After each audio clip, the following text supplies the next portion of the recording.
और अब बात बीजेपी और आरएसएस के टीम कोलैबोरेशन की। जी हां, यूपी के उपचुनाव में बीजेपी को आरएसएस का साथ मिल गया है। संघ अब योगी के लिए यूपी में पूरी तरह से उतर आया है और उपचुनाव के लिए गेम चेंजिंग प्लान भी तैयार किया गया है। लखनऊ में इसे लेकर आरएसएस और बीजेपी नेताओं के बीच बैठक भी हुई, जिसमें फतेह की इबारत लिखने के लिए जातियों में बिखरे हिंदुओं को एकजुट करने और राष्ट्रवाद को धार देने का फैसला लिया गया।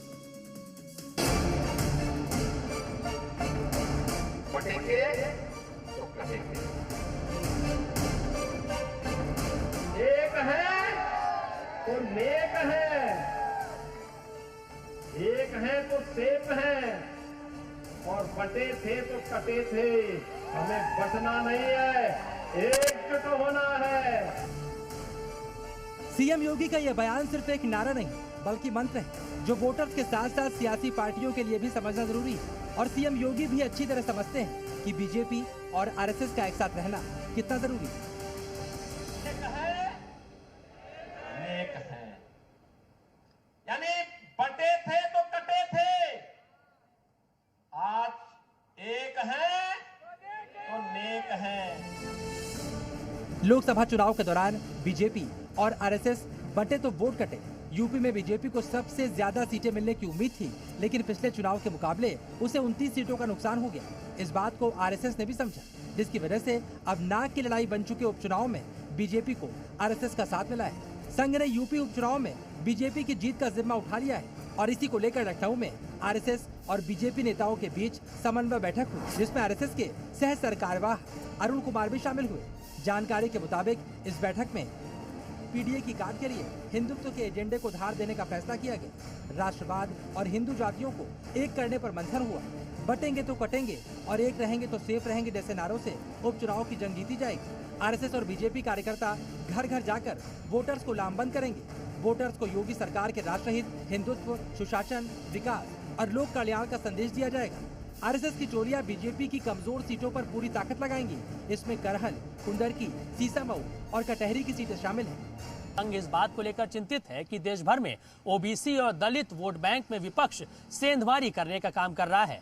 विपक्ष के पीडीए के नारे का सामना करने के लिए अब हिंदुत्व के एजेंडे को धार देने की जरूरत है। 9 सीटों पे उपचुनाव होने हैं, उसमें जो 4 सबसे ज्यादा संघर्ष वाली सीटें हैं, जिसमें करहल, कटहल, कुंदरकी और शीशामऊ की सीट शामिल है, इसको लेकर भी चर्चा की गई।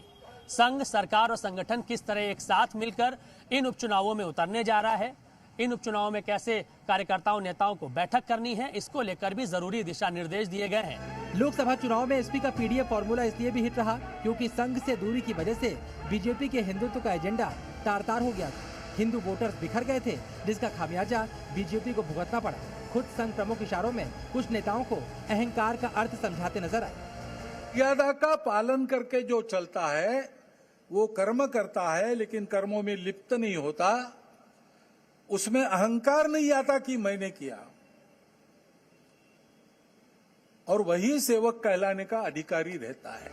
आरएसएस ने हिंदू समाज के ताने बाने को सालों से कड़ी मेहनत से खड़ा किया, लेकिन जब वो बिखरता दिखा तो हरियाणा चुनाव से पहले आरएसएस कार्यकर्ताओं ने बीजेपी के लिए फिर से कड़ी मेहनत की, जिसका नतीजा ये हुआ कि एक बार फिर से हरियाणा के रण में जीत का परचम लहराया। और अब यूपी में पीडीए की काट के लिए संघ ने गेम चेंजिंग प्लान तैयार किया है। जिस तरीके से आरएसएस के पदाधिकारी सक्रिय हैं, उससे लगता है कि इन चुनावों को आरएसएस ने भी प्रतिष्ठा का प्रश्न बना लिया है।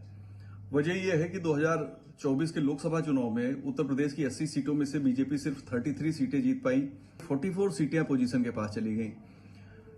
ये जो समीकरण सामने आया है, इससे 2027 के लिए अच्छा संकेत नहीं है। और आरएसएस 100 साल अपने पूरे कर रहा है, तो निश्चित तौर पे वो चाहता यही है कि ज्यादा से ज्यादा राज्यों में बीजेपी की सरकारें हों। योगी के लिए संघ भले ही यूपी में गेम चेंजिंग प्लान तैयार कर रहा हो, लेकिन विपक्ष का दावा है कि उनके सारे फॉर्मूले इस उपचुनाव में फेल हो जाएंगे। अभी तो संघ कहता है कि हम लोग गैर राजनीतिक ऑर्गेनाइजेशन है, उसके बाद संघ आता है लखनऊ में उपचुनाव के लिए भाजपा को दिशा निर्देश जारी करता है।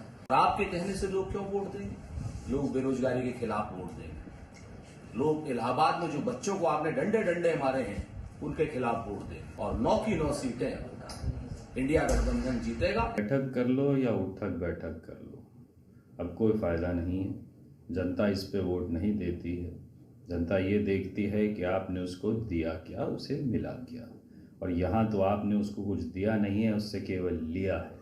वहीं विपक्ष के आरोपों के बीच बीजेपी और आरएसएस आपसी तालमेल बनाकर चल रहे हैं ताकि पुरानी गलतियों से बचा रह सके। बीजेपी और संघ की बैठक में जातीय समीकरणों को साधने पर भी रणनीति बनी है ताकि चुनाव प्रचार सिर्फ ध्रुवीकरण के मुद्दे तक सीमित न रहे। यही वजह है कि आरएसएस की चोरियां जातियों में बटे हिंदू समाज को राष्ट्रहित का पाठ भी पढ़ा रही हैं। जी मीडिया के लिए लखनऊ से मयूर शुक्ला की रिपोर्ट।